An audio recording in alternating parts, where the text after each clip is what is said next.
May buntag mga busing, adi ata karon sa bakanting area no. Nga akong gibuhian ang mga bae nya na ako'y unom diri ka broadcast nga gihikot pod. So mao ni siya, mao nang kubra nga kanawayon.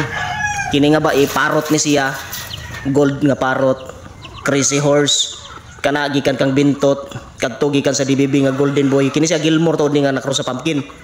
O kadto anak to sa gikan kang Ali Intino nga bulik.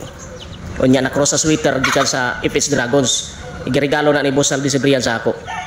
To ay ang anak ko. Kana yan ang anak. So, ubay-ubay ni sila diri mga busing.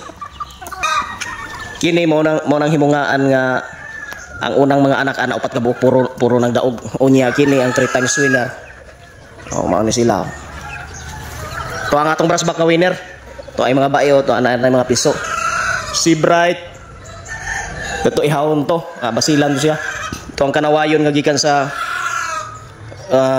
Tax and Blade ug katong gikan kang Wild Brat nga busangol.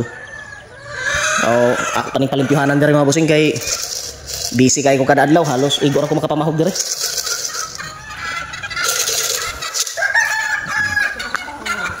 Adi apang kobra nga isa ka abuhon mga busing. Ang inahanan nito dito naglumlum. Lumlum dito sa corner. So mao ni sila diri karon ang mga manok mga busing.